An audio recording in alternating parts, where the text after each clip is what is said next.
एक गरीब पिछड़ा का बेटा को आवाज़ को पूरे दुनिया तक सुनाने के लिए, इसलिए विशेष तौर पे आपको धन्यवाद देता हूं मैं।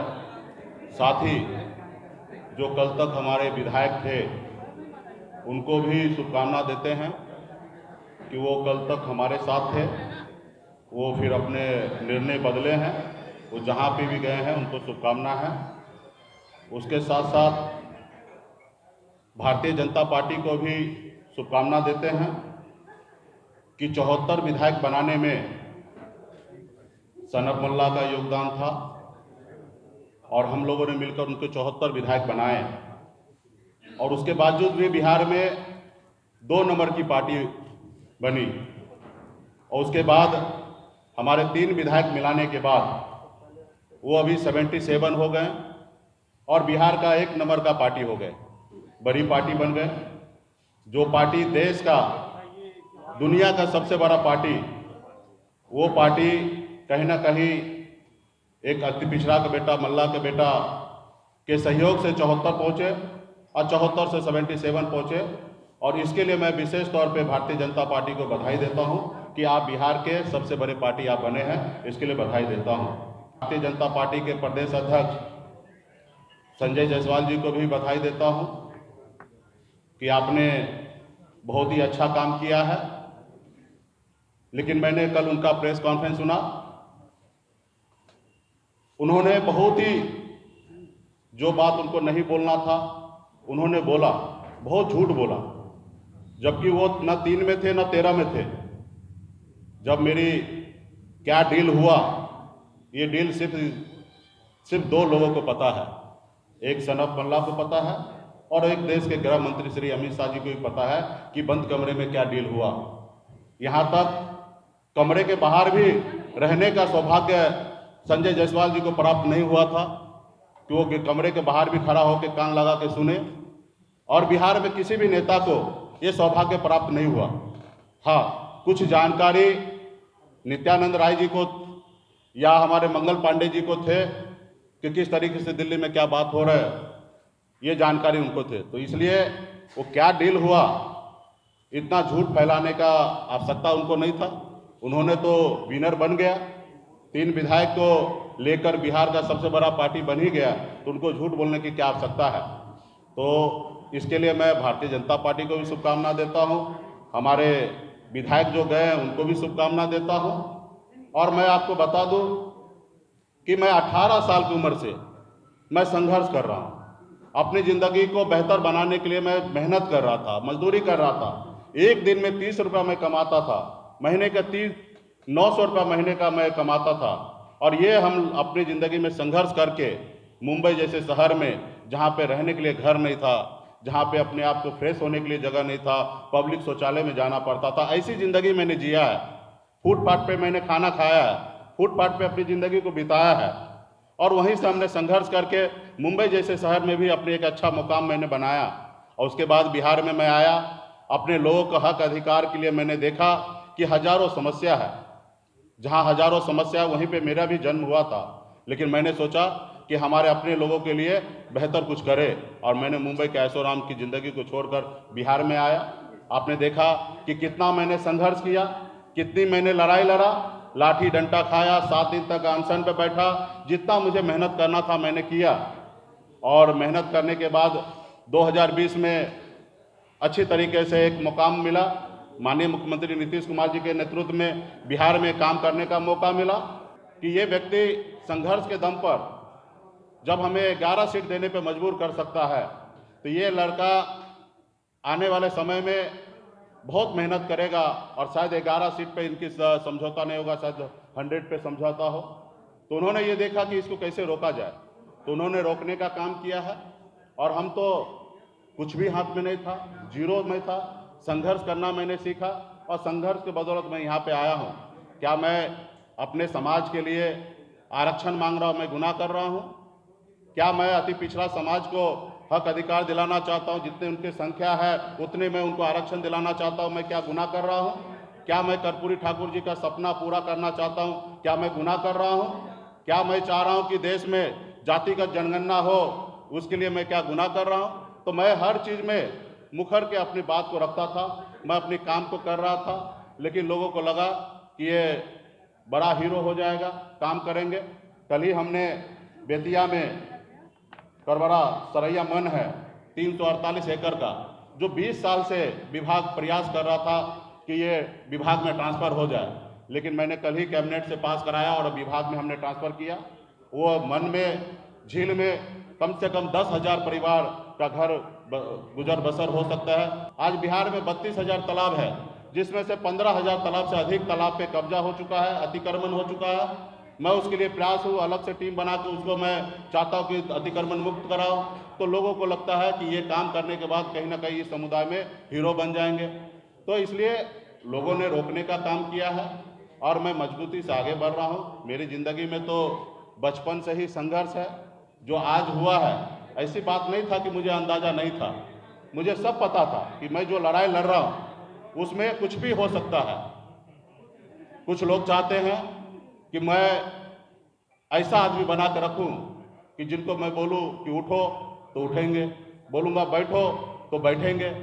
तो ये पहले हुआ करता था।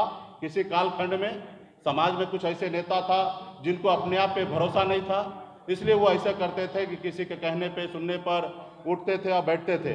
लेकिन आज मुझे भरोसा है कि बिहार ही नहीं, देश में लाखों करोड़ों निषाद का बेटा, पिछड़ा का बेटा, दलित का बेटा आज सनब मल्ला को जानने लगा। अब मैं भी इसलिए मैं कहता हूँ गर्व से कि मैं सनब मल्ला हूँ, पूरे देश में निषाद का बेटा हूँ, उनके हक अधिकार के लिए लड़ाई लड़ता रहूँगा। आखिरी सांस तक मैं अपने लोगों के लिए लड़ाई लड़ते रहूँगा। आप सबको पता है कि अगर मैं उनकी बात मान लेता तो शायद ये नहीं होता। आज हमने बोछा में चुनाव लड़ने का निर्णय लिया। आप सबको पता है कि गठबंधन में वो सीट हमारा था। जब सीट अगर हमारे स्वर्गीय विधायक जी का निधन हुआ तो निश्चित तौर पर सीट खाली हुआ और उसका पहला अधिकार वीआईपी का होना था, लेकिन उन्होंने नहीं किया। उन्होंने अपने मन से अपने प्रत्याशी का नाम का घोषणा कर दिया और आपने देखा कि 4 महीना उनके पार्टी के लोग किस तरीके से बेइज्जत करते रहे, उनके सांसद किस तरीके से अभद्र बात करते रहे। मैं सुनते रहा क्योंकि मुझे वहाँ पे चुनाव लड़ना था। आज हमें लोग टारगेट कर रहे हैं कि आप उत्तर प्रदेश में चुनाव लड़े, देश के प्रधानमंत्री जी को लेके विरोध किए। तो भैया आप बताइए, मेरा जो हक अधिकार है वो मैं किससे मांगूंगा? मैं अमेरिका में जाके मांगूं? देश के प्रधानमंत्री नरेंद्र मोदी जी हैं, उनको लगता कि वो प्रधानमंत्री जी उनके हैं, लेकिन उनको ये नहीं पता है कि देश के प्रधानमंत्री जी पूरे 140 करोड़ देश के जनता का प्रधानमंत्री है और हमारे भी प्रधानमंत्री हैं। और हम अपने प्रधानमंत्री से अगर जो हमने सोचा था, जो हमारे समाज का हक अधिकार है, वो हम उनसे नहीं मांगे तो किनसे मांगे? आज बंगाल में निषाद को आरक्षण मिल रहा है, दिल्ली में आरक्षण मिल रहा है, लेकिन बिहार में या उत्तर प्रदेश, झारखंड में नहीं मिल रहा है। तो ये सवाल मैं किनसे करूंगा? आज उनसे मैं मांगने का काम किया तो उनको लगता है कि ये गलत किया। आज उत्तर प्रदेश में तो जेडीयू भी चुनाव लड़े, लेकिन उनके सामने में तो आपने कुछ नहीं बात रखा, लेकिन मुकेश सहनी को आपने टारगेट किया, मुकेश सहनी को आपने कमजोर करने का कोशिश किया है। तो खैर, आपका जो निर्णय था आपने लिया है। अभी हमें बिहार में बिहार के जनता के लिए, लोगों के लिए काम करने का मौका मिला है। मैं काम करते रहूँगा और आगे बढ़ते रहूँगा। जब तक मेरे शरीर में सांस रहेगा तब तक मैं अपने समाज के हक अधिकार के लिए, अति पिछड़ा के लिए लड़ाई लड़ते रहूँगा। किसी के सामने में कभी नहीं झुकूंगा, चाहे दुनिया का कोई भी ताकत क्यों ना हो। हाँ, कंधे से कंधे मिला के चल सकता हूँ। अगर 4 बात अगर आपका मानता हूँ तो 4 बात आपको हमारा भी मानना पड़ेगा। अगर कहेंगे कि मैं शहंशाह हूँ तो मैं इस दुनिया में, इस धरती पर किसी को शहंशाह मानने के लिए तैयार नहीं हूँ कि आप चाहे वो जो कर सकते हैं, आप स्वतंत्र हैं वो सब चीज़ करने के लिए। इसलिए आज जो हुआ है ये कोई बड़ा घटना नहीं है, ये सामान्य घटना है। ये संसार में हमेशा होते रहा। जब गरीब, पिछड़ा, दलित का बेटा आगे बढ़ने का काम किया, आगे अपने लोगों को आगे बढ़ाने का काम किया, तो उनके साथ हमेशा ऐसे होते रहा। आपने अभी हाल फिलहाल में आपने देखा कि चिराग पासवान जी का पार्टी किस तरीके से तोड़ा गया, परिवार में फूट डाला गया, लेकिन क्या हुआ? उससे पहले आपने देखा कि हमारे बिहार के मुख्यमंत्री श्री नीतीश कुमार जी, उनकी पार्टी अरुणाचल प्रदेश में 6 विधायक ले लिए। फिर क्या हुआ? तो ये विधायक पार्टी नहीं बनाया, पार्टी ने विधायक को बनाया। पार्टी में लोग आते जाते रहेंगे, हमारे विचारधारा से पार्टी आगे बढ़ेगा और जिनको एक्सेप्ट होगा वो पार्टी में हमारे विचारधारा से चलेंगे, जिनको नहीं एक्सेप्ट होगा वो अपने रास्ता अलग बनाएंगे। तो वैसे लोगों को भी शुभकामना देते हैं कि थोड़ा पेशेंस रखिए, ईमानदारी के साथ रहिए। आपको जो जनता ने आपको चुन के भेजा है उनके ऊपर भी आप भरोसा रखिए। यही नहीं है कि आपको नेम फेम पावर मिल जाए, वही चीज़ है। आज मैं चाहता तो चैन से ज़िंदगी जीता। हमारे साथ पूरे बिहार के जनता है और हमारे अपने लोग हैं, और निश्चित तौर पे सबका सिंपैथी हमारे साथ है। क्या आप हमारे साथ नहीं हैं? आप भी हमारे साथ हैं, इसलिए आपने एक गरीब पिछड़ा का बेटा को आवाज़ को पूरी दुनिया में सुनाने के लिए आप आए हैं, तो आप भी मेरे साथ हैं। वही है, कुछ लोग सामने से होंगे, कुछ लोग पीछे से होंगे, कुछ लोग घर पे से होंगे, कुछ लोग दिल में रखेंगे, यही होगा। बीजेपी के लगभग नेता ऐसा क्यों कह रहे हैं कि नैतिकता के आधार पर आपको इस्तीफा दे देना चाहिए? बीजेपी का नेता को नैतिकता के आधार पे हमें इस्तीफा दे देना चाहिए, उनके मुंह से शोभा नहीं देता है। जो व्यक्ति बिहार में सबसे बड़ा पार्टी किसी को छीन कर बनना चाहता हो, वो व्यक्ति को ये बोलने का शोभा नहीं देता है। देखिए, एक गरीब पिछड़ा का बेटा को लोग पीठ में छुरा भोंके या सीने में खंजर भोंके, जिनको जो भोंकना है वो भोंकते रहे। हम हमारे आखिरी सांस तक हम लड़ाई लड़ते रहेंगे, अपने आखिरी सांस तक लड़ाई लड़ते रहेंगे, अपनी मंजिल को प्राप्त करेंगे। ठीक है ना, हमने कहा ना कि जो भी डील हुआ वो माननीय गृह मंत्री जी को आके बोलना चाहिए। डील क्या हुआ वो मुझे पता है। वो डील को अगर मैं इस जगह सार्वजनिक कर दूंगा तो मुझे लगता है कि देश के लिए अच्छा नहीं होगा। हम लोग तो पंगा लेने वाले ही लोग हैं। उस कुल खानदान से आते हैं कि हमारे लोग, हमारे पूर्वज श्री रामचंद्र जी को नैया पार लगा दिए हैं, और हम अपने नैया को किसी और के भरोसे नहीं छोड़ने वाले हैं। रहा कि हम लड़ाई लड़ने के लिए तैयार हैं किसी से भी। आपने हमारे फूलन देवी को आपने सुना होगा, उनके बारे में एक छत्र चंबल में उनका ताकत था। लोगों ने किस तरीके से उसको साइड किया, किस तरीके से अत्याचार किया। तो ये हम लोगों के साथ हमेशा ऐसे होते रहा है, और मैं अपने वजूद से कभी समझौता नहीं किया। देखिए, राजनीति है, राजनीति में हम काम करना जानते हैं और आगे का रास्ता भी बनाना जानते हैं। आगे का रास्ता क्या होगा वो आप लोगों से छिपेगा नहीं।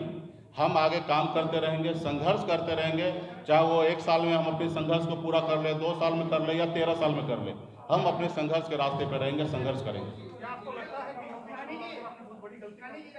नहीं, मैंने कोई गलती नहीं किया। उत्तर प्रदेश जाके, उत्तर प्रदेश में हम अपने समाज को, लाखों लोगों का भरोसा मैंने जीता है। हमारी जो एजेंडा है, मुद्दा है, उसको साथ में खड़ा हूँ, और उसके लिए अगर जो भी मुझे कुर्बानी देना पड़े उसके लिए मैं कोई अफसोस नहीं है। अगर आपको हमारा वीडियो पसंद आया हो तो इसे लाइक करें, सब्सक्राइब करें और साथ ही बेल आइकन दबाना ना भूलें।